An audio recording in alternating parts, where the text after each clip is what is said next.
사랑합니다 나의 예수님.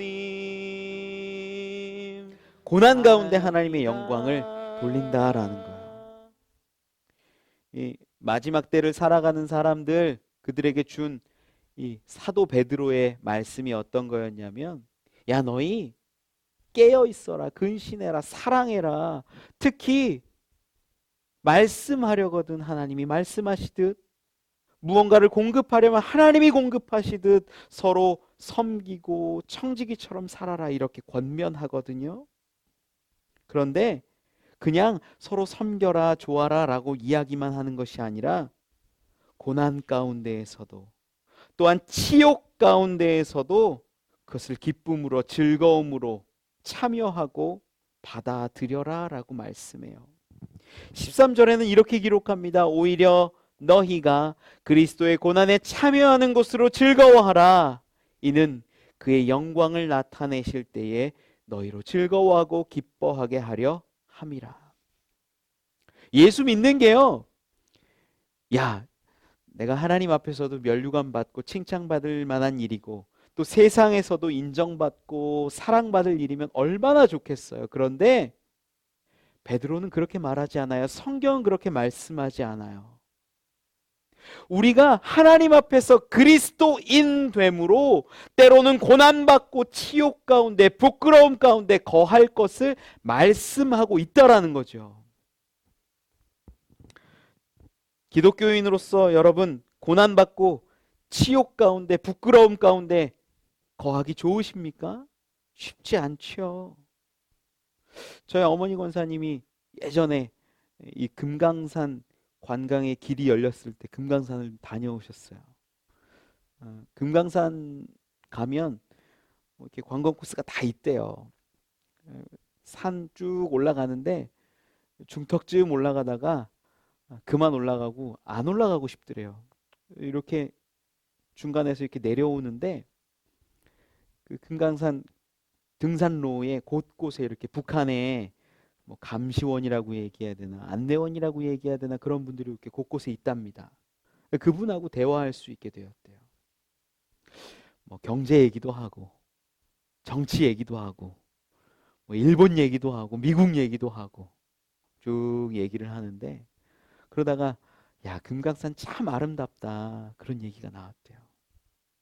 저희 어머니 권사님은 하나님이 천지 만물을 지으셨다라고 이렇게 믿고 있으니까 하나님이 참 아름답게 만드셨다고 얘기하는데, 북한 사람들은 이 금강산 백두산을 김일성 장군이 만들었다 그렇게 얘기한대요. 그래갖고 아니라고, 하나님이 만드셨다고. 저희 어머니가 또 이제 신앙 얘기하고 뭐 믿음 얘기할 때는 눈이 좀 돌아가거든요. 그래서 막 얼마나 뜨겁게 얘기했겠어요. 그러니까 그 북한 사람이 묻더래요. 정말 하나님이 있습니까?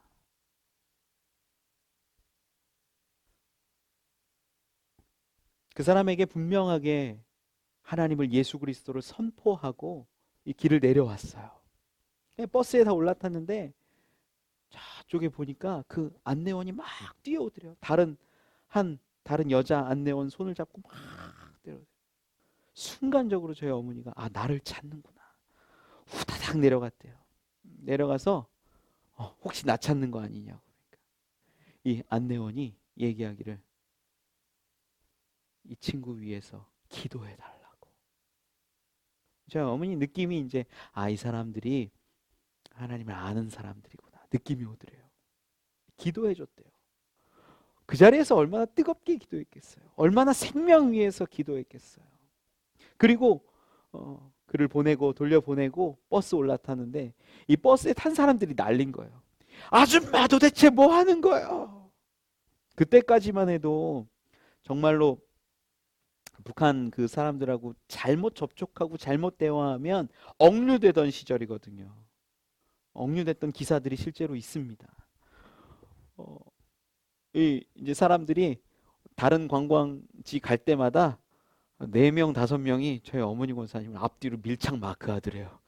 북한 사람들 접촉 못하게. 저도 제 어머니 거기 금강산 갔다가 오셨을 때 제가 얘기했어요. 어머니 도대체 왜 그러셔요? 끌려가면 어떡하려고? 붙잡히면 어떡하려고? 이건요.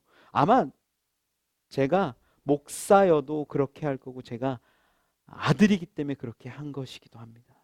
아마 지금 똑같은 상황이어도 그럴 것 같아요. 아들이기 때문에, 자녀이기 때문에. 그런데 우리가 그리스도인이라는 관점으로 그것을 보면 고난받고 치욕받고 부끄럽고 민망하고 그러한 모든 상황들이 하나님께 영광 될 수 있음을 알아야 한다는 거예요. 저는 지금도 똑같이 얘기할 거예요. 어머니 그렇게 하지 마세요. 아들로서는 그래요.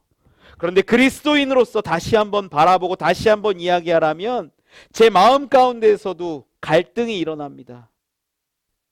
그렇게 하신 것이 하나님께 영광입니다 라고 말할 수도 있다라는 거죠. 고난받고 연단받고 치욕과 부끄러움을 당하는 것이 예수 그리스도를 위한 것이라면 그 행동 가운데 하나님이 기뻐 받으시고 영광 받으시는 줄 믿습니다. 지금 코로나 이 사태로 인해서 얼마나 많은 사람들이 두려워합니까? 걱정합니까? 교회 오라는 말을 하기도 어렵습니다. 요 한 3개월간에 교회 오고 싶다라는 이야기를 한 사람들도 실제로 있었어요. 그런데 선뜻 교회 오라 소리를 하기가 어려워요. 이 중부 연회가 열렸다는 사건이 이제 기사화되면서 많은 사람들이 우려를 표하기도 했어요. 저도 모르겠습니다.